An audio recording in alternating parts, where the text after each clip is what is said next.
Hello there and welcome here to the third round of the Craftsman Cup Series, coming to you at Nazareth Speedway. The 0.946 mile track makes a surprise entrance into the series for the first time ever in the CCS. I actually kind of missed this track. This track has now actually been destroyed, but it's actually it's fantastic to see the track back up again here. And we're going to do some racing here this weekend. We also have it on the calendar later on in the season. Before we have a look at then all 42 drivers going out in qualifying as Christian Martin goes into Michael Norman. This is how the championship looks then after 2 rounds. The rookie sensation, Liam Ervig, leads the way over 5 points over Chris Summers. Cody Lammers, the second driver of the Joe Gibbs camp, will sit in third behind ahead of Dylan Poteet and Jamie Smith down 3. Biggest mover then of the whole field was Sky Commons, who won last week. He gained 21 places, and Dylan Young, you can see there, appearing now in the top 10. He gained 13 places from last week. In the rookie standings, Liam Ervig, 2 from 2 wins. He sits on a perfect 14 at the moment. Wintergreen on 10. Mitchell, who had he could have had a great could have had a great race at Auto Club, but his car kind of failed out on fuel. Carson Green ended up in 4th in the rookie standings, and Colin Jones, Alexander Rowe have yet to finish a race so far. Charlie Buxton down there in last place. So that is how the points look then in the driver's standings. And we're just looking then still at Sky Commons. There he is. There is Sky Commons, the winner from last week. And out goes Charlie Buxton. We just mentioned about him being last in points. This was the first guy that was out here. Alex Rowe, like I says, yet to finish a CCS race. Best qualifying of a second a week ago. And you can just see how beautiful this track really is. And it's a tight track as well. Again, same rules apply. Alex then has a look on the inside, possibly, on Fittwater. Now, there's always a debate around this track. Is it a 5-car? Is it a 5-car? Is it a 5-corner track? Is it a 4-corner track? I always say it's a 5-corner track. I don't know why, but I just think it is. I think qualifying is going to be very pivotal. Pivotal. God, I can't speak. So it's early in the morning. I do apologise. I've only just woken up. That clean air will get you in a good spot. There's a look then at the championship leader, Liam Ervig, behind the winner at Auto Club, Sky Commons. Then there is 4th in the driver standings there, Dylan Poteet, followed by Noah Cars in the 44. And there's the man, 3rd in the points. What a turnaround this is actually for Cody Lammers. Really struggled in the return of the CCS with Andy Petrie, and he's found a new lease of life with Joe Gibbs. And I tell you what, this is really the team to beat. Nick Gunther's also 9th in the standings. I know he had a DNF last week at Auto Club, but you can't stop them at the minute, you know. Liam Ervig's had back-to-back 4th place finishes. He leads the points. Cody Lammers got a 2nd at Auto Club and a top 10 at Daytona 2 weeks ago. And obviously with the disappointment of Nick Gunther that retired at Auto Club, he did win the Daytona 500. So Joe Gibbs having a much more better season as a 3-car outfit team than what we were with a 2-car outfit. Jack Mitchell, we're just talking about him when they're talking about the rookie points. Could have had such a great finish too before he ran out of fuel then on the penultimate lap there. Ended up finishing just outside the top 10, which is still good enough. Austin Plant here in the red Baron Dodge. There is Trent Dunham. Just ahead of him then is Carson Green, who's actually pretty good at qualifying. He's had back-to-back 3rd place finishes. We understand, we had a chat to the spotter earlier today, prior to the qualifying, and the reason behind Carson Green's retirement at Auto Club was a tyre problem. That was the actual reason too. I think it was also the same problem befell to Trent Dunham too. He also had a tyre problem which made him mysteriously retire from the race. Carson Gum, there he is there in the 99 in the Office Depot Ford. And there is Brent Wintergreen, who we saw a lot of last week And a guy we didn't see a lot of last week is this guy here, Brand Disco, in the car number 7, back in the Jim Beam Chevrolet. And right ahead of him there is Jesse Turner. Nice to see Jesse Turner having a good run so far in the championship. Currently in the top 10 in the drivers' points. I'll just have a look to see. Well, we're into the second half of qualified. So Matt McLean is just probably going out into do another couple of laps as well. Like I said, same qualifying rules apply. If any wrecks happen in qualifying, they'll be starting at the back of the field. Just when I say that, looking at Colin Jones, because he was the first to do that. Well, actually, he wasn't involved in an accident. The engine gave up on him. And there is the Daytona 500 champion. There he is, Nick Gunther. Fell down to 9th in the points. And there's Danny Wells back in his original livery. The Dodge dealers Ford. What am I saying Ford for? Dodge, sorry. Ahead of him is Levi McIntyre, sponsoring a special livery here at Nazareth. And right ahead of him is Dylan Young, 10th in the points. Having a good start to the season. Further ahead, oh, Sky Commons are still in the pits there. There's Christian Martin in the 12. Loads of drivers then having different liveries here. There's one here, Michael Norman. Joshua Collard has not got off to the great start again. He's down last in the driver's standings. So he wants to get his season off to a good start, hopefully by qualifying well here at Nazareth. It's a tight, twisty circuit. It's not a lot of racing room here to race on other than Auto Club, but you can go 7 wide there and be okay.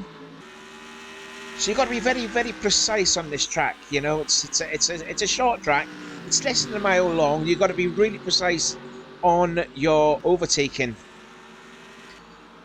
Oh, there's Anthony McCrory. He's gone into the pit lane, probably putting on some fresh tyres on. Here's Brandon Ross in car number 21 as Noah Cars heads out onto the track again, followed by Ali Rain and Daniel Voiles, who retired, who was involved in that big accident on the stack up last week at Auto Club. And now Diego Ospina had an improvement from Daytona 2 weeks ago by finishing himself in a 16th position. So he's moved up a few places in the points. Charles Sanford there in the 32. Out goes Anthony McCrory. Oh, now what's happened with the 40 of RJ Bishop? Now, has RJ Bishop got a problem? As Sanford pulls into the pits. Now, is RJ going to be starting at the rear of the field like we saw with Colin Jones did? Let's keep an eye out on this. Remember, pit lane speed is 45 miles an hour, and if RJ's car disappears, he will start at the back of the grid. Is the car disappearing? No, he's putting on some fresh tyres on, okay. Yep, he's putting full... Oh, I heard a contact though. Oh, there's a look at Sam Oskin in the 16 car. Lots of drivers then having different liveries in this race. There's another one there, Jamie Smith, 5th in the points. And behind him there, well, ahead of him, sorry, is Charlie Buxton, followed by Jessica Shelton. James Qualls also having a different livery for this race, not in the DuPont colours, the blue and red. Right ahead of him is Chris Summers, his teammate, who's sitting 2nd in the championship. And he's going to tour his way into the pits. Let's see who we can also see too. Any drivers that we've not seen just yet here. Let's have a look. We got up to about here, didn't we? Yep, there's Levi McIntyre. There's Seth Cole. Started on the pole last week. Right ahead of him, oh, there goes Matt McLean. And there is Kyle Matthews. As we've got 30 seconds to go until the end of qualifying. And there's Nathan Hudson back in this Viagra Ford. And there is Fitzwater ahead. And he's got some clean air, so he can improve his spots here. He will have another lap to do so. Yep, indeed he will. He's getting quicker though. He was only 5,000 slower on that lap. So who will be the 5th driver that will, well, who will get on the pole, but more importantly get into the All-Star race, along with the likes of Poulteat and Commons and Gunther and Seth Cole. There goes Sam Oskin. He pulls his car into the pits. His qualifying might be done. So too. Oh, Andy McCurdy's back in the pits there. So too was Trent Dunham. There's a look then at Daniel Voiles, and he sits 29th place as qualifying is finished.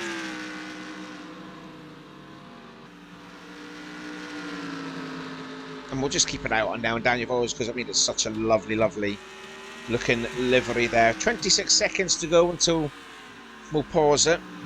In fact, when Daniel crosses the line, that's when we'll pause it. So we will get to find out who will start on the pole for tomorrow's race. And there we go. Daniel Voiles crosses the line. So we're going to have 79 laps tomorrow. And who is going to start on the pole position? It's Poteet. Dylan Poteet will have his Evernham Racing Dodge on the pole by 1,000th of a second over Austin LaPlante and Jamie Smith in all. Nathan Hudson will start on the outside of the second row. Ospina and Colin Jones, he will start sixth. Good effort there from the rookie. Best place, I believe, of the rookies. Yes, indeed he is. Yes. Levi McIntyre and the champion Danny Wells will start on row 4. Brand Tedesco, better qualifying for him alongside Carson Gum. Christian Martin alongside Noah Cars. And Carson Green ends the streak of consecutive third place efforts in qualifying. And he's going to be alongside the pole sitter from a week ago. Then you got Wes McCall, Sam Oskin on row 8, Trent Dunham and Charlie Buxton on row 9, Ali Rain and Brent Wintergreen completing the top 20. Matt McIntyre and Alex Rowe on row 11. Then you got Jack Mitchell and Nick Gunther, Brandon Ross and Cody Lammers third in the standings, sitting down there in 26th. Not really a big issue there because I just noticed too from the finishes last week, Sky Commons, who won the race, I actually noticed actually started 37th and won the race, and Cody Lammers, he started 18th, so that was not too bad. Chris Summers started 34th, ended up finishing third. Then Liam Ervig qualified 39th and ended up getting in 4th place. And also Jesse Turner in the 10 car started 38th and got a top 5. So could not be a problem for some of these guys. They're working their way up through the field like Cody Lammers is. Dylan Young and Joshua Collard will make up the 14th row. Oh, that's bad. That's pretty bad right there. Look at that. Daniel Voiles there and Chris Summers. So the drivers then that are like in the top 5 in the standings are qualifying at the bottom of the grid. So this is going to be this is going to shape up the championship lead a little bit here after Nazareth. James Qualls and Jesse Turner is row 16. Fitzwater and McCrory 33rd and 34th. Michael Norman and Jessica Shelton on row 18. Charles Sanford and Kyle Matthews in the light blue Dodge now. They will start on row 19. RJ Bishop and Sky Commons, the winner last week. The championship leader, Liam Ervig and Matt McLean, starting on the back row of the grid. And looks like there's a bit of a problem with Matt McLean's car because he was nearly half a second slower than the car ahead of him, Liam Ervig. So something has to be done there with Matt's car. So there you go. That is the end of qualifying. Congratulations then to Dylan Poteet. He's already in the All-Star race, so it makes no hingy to him. So what can Dylan do? Can he do the first time in a CCS, since the return of the CCS, and actually win the race from the pole? No driver has actually done that so far. So can he be the first? Or will we see another first-time winner? Or will we see a returning winner and punch their ticket into the All-Star Open? The only way you're going to have to find out is you're going to have to stay tuned and stay on the channel for tomorrow and see the race itself. Don't forget, 79 laps. Sure to be an absolute cracker. Until then, see you tomorrow.